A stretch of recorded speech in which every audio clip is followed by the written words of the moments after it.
Hello, everyone. Welcome to PMP with Ammar. One of the most important things for your PMP exam preparation is solving high-quality exam-like questions. To facilitate this, I will come up with 10 challenging and tough exam questions on my YouTube every day. So in next 30 minutes, we will be talking about PMP questions. So let me just share my screen and then we will start. If you need any information about our upcoming PMP exam preparation courses, please drop a text on this number and my team would be sending you all the relevant details. So let's start. I will show you a question. Please pause the video, read the question, and come up with the right answer. And then I will be discussing what is the correct answer and why. So let's start. Question number 1. A key stakeholder has requested a change to the project scope. You have performed an impact analysis and identified significant impact on cost, schedule, and resources. What should you do next to ensure the change is properly managed? Option 1, present the impact analysis to the CCB for review and approval. Not a bad choice. So we follow change control board when we need to process any change. Perform configuration management to update relevant documents. So when your change is approved, then you update all other relevant documents. This is called configuration management. Now, B can't be the next step. Why? Because change has not approved yet. If change has not approved yet, we won't be doing B first. So we can easily eliminate option B. Option C, discuss the impact and implication of the change with the stakeholder who requested it. Now, it's all about transparency and communication.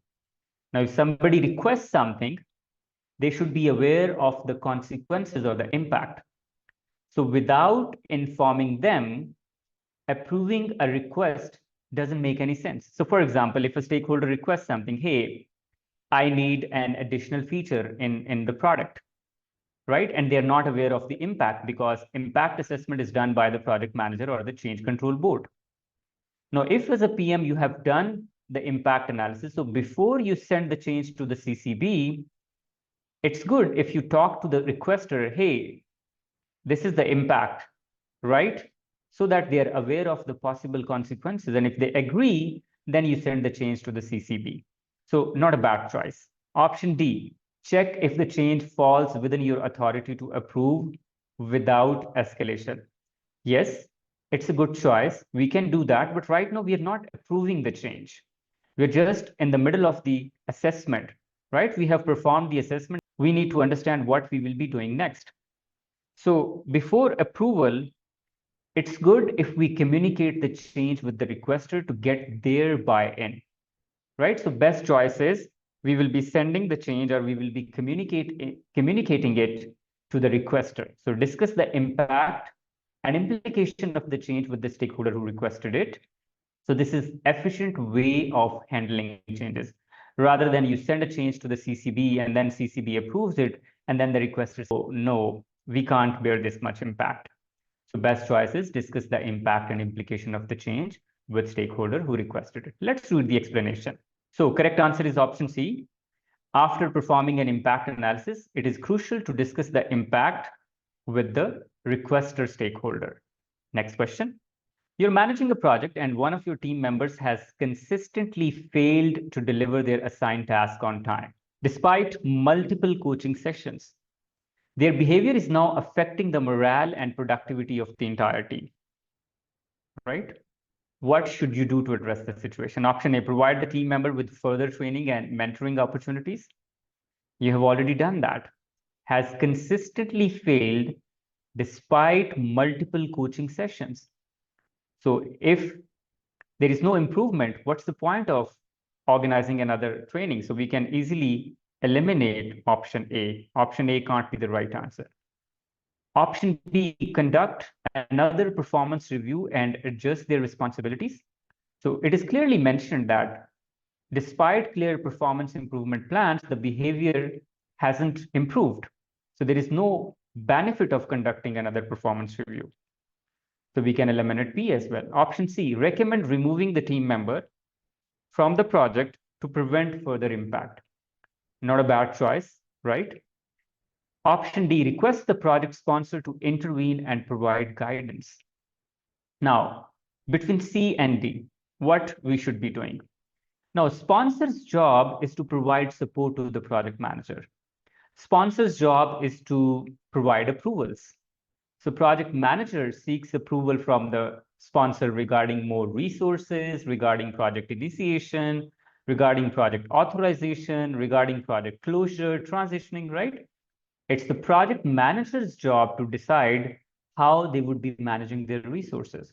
So if a resource has consistently failed to deliver their assigned task, and you have done every possible thing, like multiple coaching sessions, additional support, clear performance improvement, but there is no improvement in the behavior, the best choice is recommend removing the team member from the project to prevent further impact, because their presence is now affecting the morale and productivity of the entire team. So to avoid that, best choice is option C. Let's read the explanation.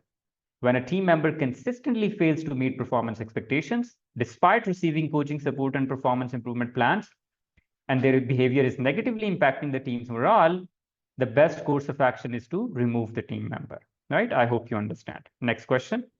You're managing a project that is running significantly over budget and behind schedule due to unforeseen complexities and resource shortages. After conducting detailed analysis, you determine that the project's current scope is no longer feasible with the allocated budget and time constraint. So it's no longer feasible to complete the entire scope with an allocated budget and constraint. Stakeholders are pressing for a solution that will allow the project to be completed within the original time and cost constraints. What should you do next? Now, one thing, you're behind schedule, over budget, and your analysis says project is no longer feasible with the allocated budget. However, you have to deliver something. Stakeholders are pressing for a solution. You need to come up with the solution. So what you should be doing in this situation? Option A, use customer value-based prioritization to start with the most valuable deliverable. Not a bad choice, means do prioritization and start with the most valuable deliverable. Convene a team meeting to discuss alternatives to enhance efficiency. Now, if it is clear, like we won't be able to complete the project scope within the agreed constraints, then what's the point of enhancing efficiency? The problem is not efficiency here. The problem is you are over budget and behind schedule up to the level that you cannot complete the project on time, right? So B can't be the right answer. Option C, de-scope the project to align with the available budget and time. Not a bad choice. So we need a solution to deliver something within the constraints, within allocated time and budget. So de-scoping is not a bad choice, right? Option D, apply resource smoothing to optimize the allocation of resources. Okay, so we're not talking about resources are overburdened or resources are not efficiently utilized, right? So D can't be the right answer because it doesn't address the problem. Now, between A and C, A says use customer value-based prioritization to start with the most valuable deliverable. So it just talks about prioritization, like you do prioritization, right? Then what? Okay, let's suppose I have prioritized all the tasks or all the deliverables like A, B, C, D, E, F, G, H, and so on. Now what? What I would be delivering? It doesn't talk about the delivery. It just talks about the prioritization. So simple prioritization would not solve your problem. Correct answer is de-scope the project to align with the available budget and time. So correct answer is option C. A is not the right choice here, right? Let's read the explanation. So it says when the project scope is no longer feasible with the current resources and time, additional funding or extensions are not an option. The most effective approach is de-scope the project. Next question. You're managing a project in a matrix organization where team members report both to you and their functional managers. Due to competing priorities, key resources are being pulled away by their functional managers, causing delays in your project. What skills should the PM use to ensure the necessary resources are available to keep the project on track? So keyword, it's a matrix organization, complex relationships, right? Multiple reporting lines. What you should be doing in that situation? A, cultural awareness, not a bad choice. If it is a matrix organization, we should be aware of the culture of the organization. Networking skills. So I have just used the word complex, intricate relationships. So when you need to navigate intricate relationships, networking is the best choice. So networking skills, not a bad choice. Let's park it. See, resource management skills. Yes, resource management skills are important for your internal project.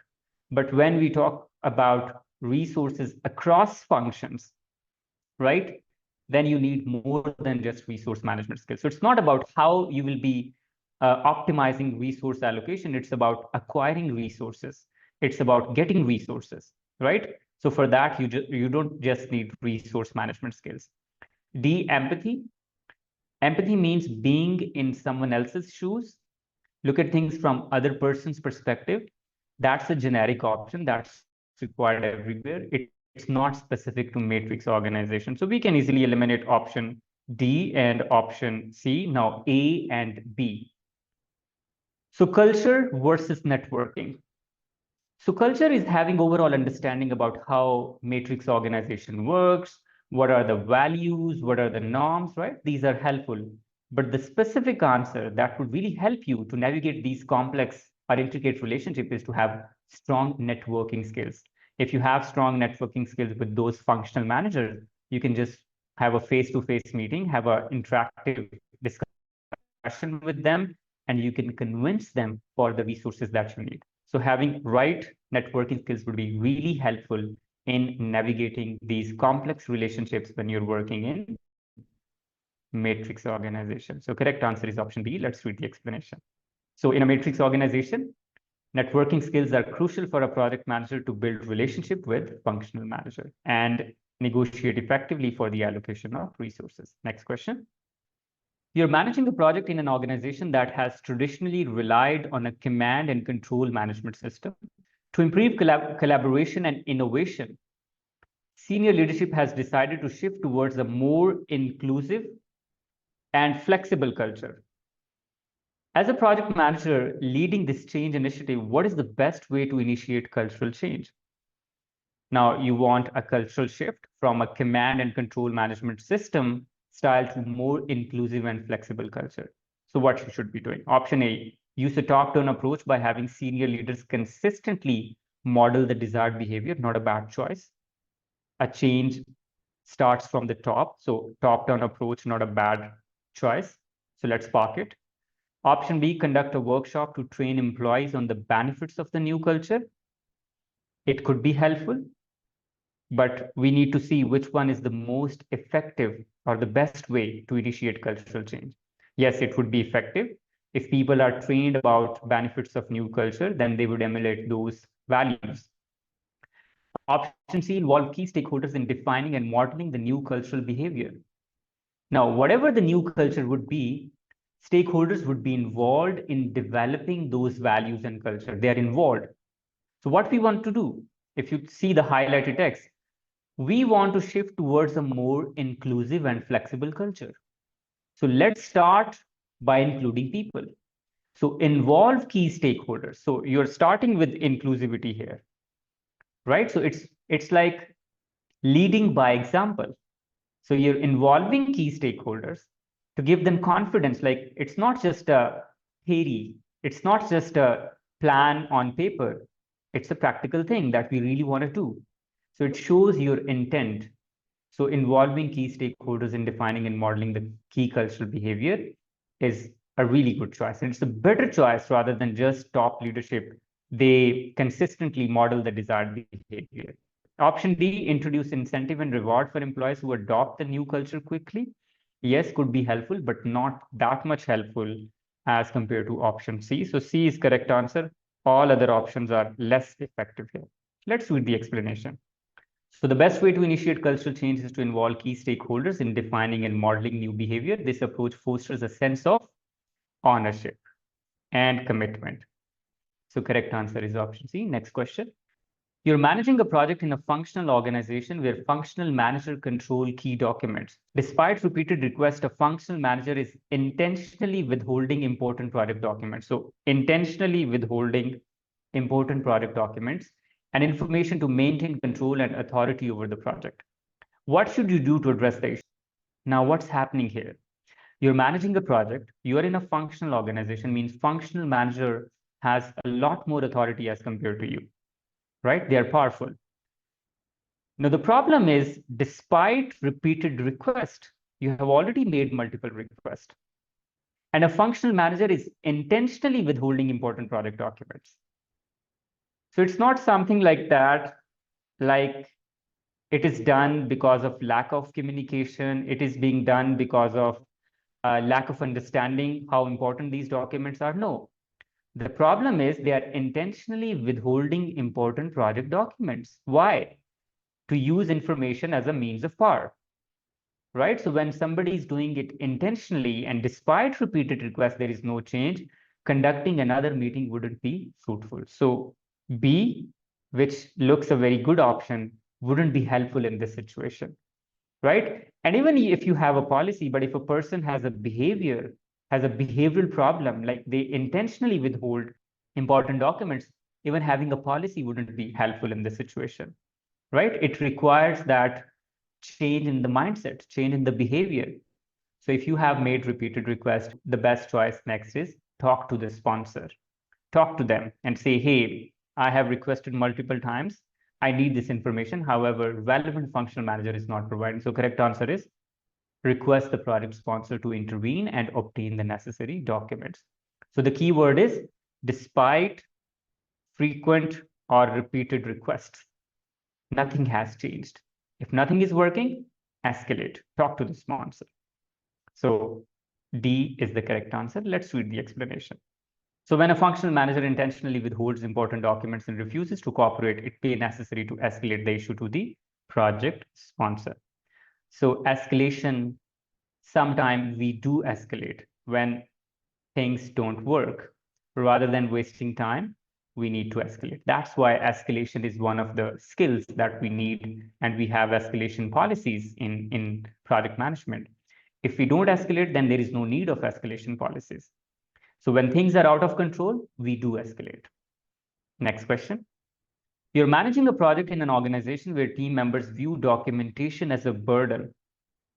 So they view documentation as a burden, leading to incomplete or missing project records. This lack of documentation is causing confusion, rework, and delays in decision-making. What should you do to address the issue? Option A, implement a documentation policy that mandates compliance and penalizes non-adherence. Not a bad choice. Have a documentation policy, right? Conduct training session to demonstrate the value of proper documentation. Not a bad choice, right? So training could be helpful. Why training would be helpful? Because again, it requires a shift in the mindset. And what is that mindset? Team members they consider documentation as a burden. So it requires a shift in the mindset, a shift in the thought process, right? So training would be really, really helpful here. Option C, request project management office to standardize handling of project documentation. Almost similar to option A, having a policy or talking to PMO, more or less same things. Option D, reduce the amount of documentation to only what is minimally required. Again, not a bad choice, but would it change the mindset? So we need an option that changes the mindset of the individuals, that tells them, okay, hey, documentation is equally important for your project, and then demonstrating how it is important. So the best choice is train people, let them know how important it is, right? So best choice is option B, conduct training sessions to demonstrate the value of proper documentation. So remember, the takeaway is that when you have two options, and one is more like monitoring and controlling and compliance, another is more like educating, training, knowledge transfer, coaching, mentoring. go with the option with training, mentoring, coaching. If you have that mindset, you will be able to solve 3 to 4 or maybe more than 5 questions in the exam correct. If you have this mindset, like training, mentoring, coaching should always be the preferred choice, right? So correct answer is option B. Let's read the explanation. So again, when team members view documentation as a burden, it's important to change their mindset by demonstrating its value, right? And for that, training is the best choice. Next question. Midway through your project, you are informed that the contractor you hired may have won the contract through fraudulent practices. Violating your organization's procurement policies and ethical standards, the project is time sensitive. And if not completed on time, it will cause significant reputational damage to your organization. What should you do first to address this situation? All right. So the contractor, they may have won the contract through fraudulent practices. Now, what you should do first? Option A, continue working with the contractor and initiate an internal investigation. Right, not a bad choice. Option B, inform the project sponsor and hold the project immediately. Again, not a bad choice. Like for transparency purposes, we may inform the sponsor. Option C, terminate the contract immediately and seek legal advice. We can't do that. Why we can't do that? There are multiple reasons. The key word, if we say, it says the contractor you hired may have won the contract through fraudulent practices. So one, you are informed. So it doesn't mean you have a concrete argument or solid evidence, right? So somebody just informed you that the contractor may have won. So there is no an element of certainty here. Still, it is uncertain. If it is uncertain, we cannot terminate, right? First, we need to analyze the situation. First, we need to do our own homework, right? Then we will be moving with other contractual, steps. So C can't be the right answer. Option D, convene a team meeting with the contractor to seek confirmation. So if somebody has informed you, before you approach the contractor, first complete your own research or internal investigation. So best choice is continue working with the contractor and initiate an internal investigation. If you find some credible evidences, then you can, hold the project and convene a meeting with the contractor to get their point of view. And then maybe the last resort would be you can terminate the contractor. Since nothing is certain in this situation, it's just a piece of information that you have received. So before you take any action, complete an internal investigation. So correct answer is option A. Let's read the explanation. So since the situation involves finding initial indications of fraudulent practices, the best first step is to initiate an internal investigation to confirm whether the contractor's action truly violated procurement policies. If yes, then you can take other actions. I hope it makes sense. Next question. You're managing a cross-functional project team that includes members from various departments with different levels of experience and expertise. The team currently operates under a hierarchical structure. What is the main reason why a hierarchical structure may not always be beneficial for a project team? So question is why hierarchy is not always suitable. So in Agile, we don't have hierarchy. We have Scrum Master, we have development team, and we have product owner. They work independently. They don't report to each other. So the question is why a hierarchy that is, that we do in a traditional structures, why that is not useful in all situations. Option 8, prevents collective team ownership and accountability. Yes.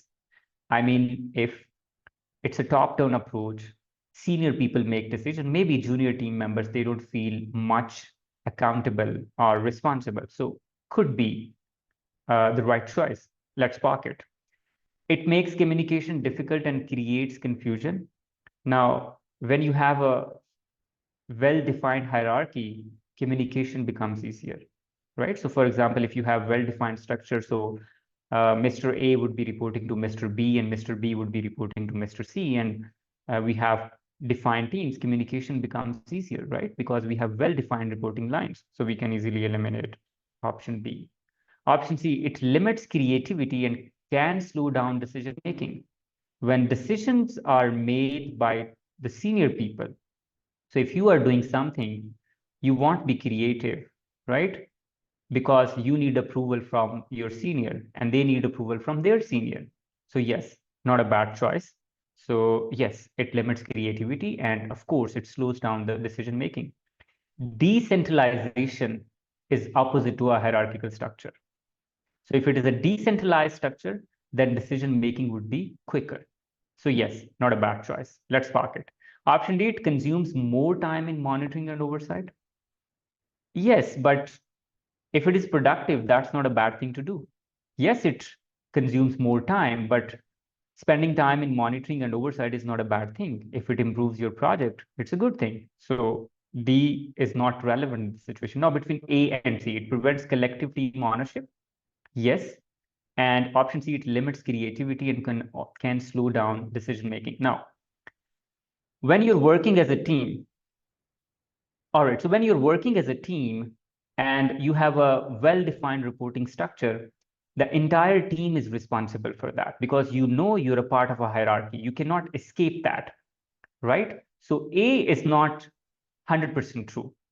So in a hierarchy, still there is a sense of team, there's a sense of hierarchy, there is a sense of structure. If you have sense of structure, hierarchy, and team, then definitely there would be ownership and accountability. So A is not correct here. So correct answer is option C. It limits creativity because you are dependent on somebody else to make decision. And of course, it slows down decision making, right? So correct answer is option C. Let's read the explanation.